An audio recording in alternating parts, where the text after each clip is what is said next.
Orin Dafidi orí 45. Olúwa gbógun ti àwọn tí ó gbógun tì mí, fi ìjà fún àwọn tí ń bá mi jà. Di asà ohun àpáta mú kí o sì dìde fún ìrànlọ́wọ́ mi. Fa ọ̀kọ̀ yọ pẹ̀lú kí o sì dènà àwọn tí ń ṣe inúnibíni sí mi.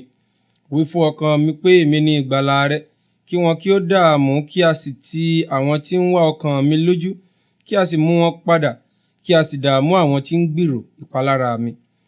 Kí wọn kí ó dàbí ìyàngbò níwájú afẹ́fẹ́, kí áńgẹ́lì Olúwa kí ó máa lé wọn. Kí ọ̀nà wọn kí ó ṣókùnkùn kí ó sì máa yọ̀, kí áńgẹ́lì Olúwa kí ó sì máa lépa wọn. Nítorí pé ilé àìnídìí ni wọ́n dẹ àwọn wọn sílẹ̀ fún mi. Wọ́n wa ihò sílẹ̀ fún ọkàn mi ilé àìnídìí, kí ìparun kí ó wá sí orí rẹ̀ lójijì.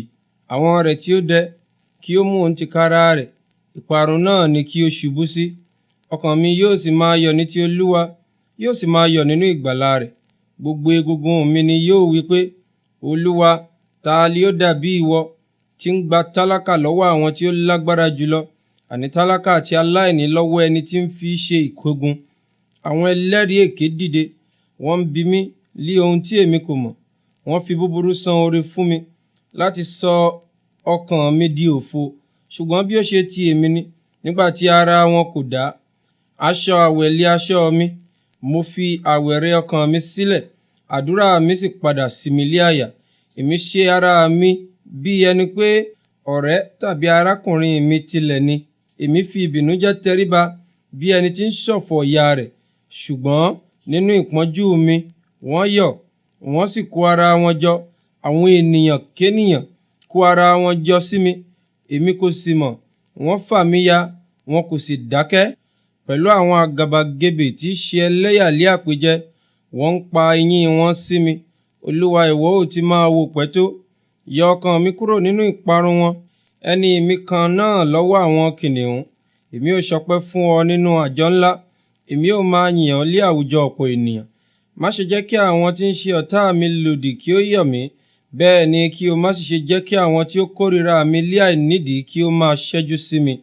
Nítorí tí wọn kò sọ̀rọ̀ àlàáfíà, ṣùgbọ́n wọ́n hùmọ̀ ọ̀ràn ẹ̀tàn sí àwọn ènìyàn jẹ́jẹ́ ilẹ̀ náà.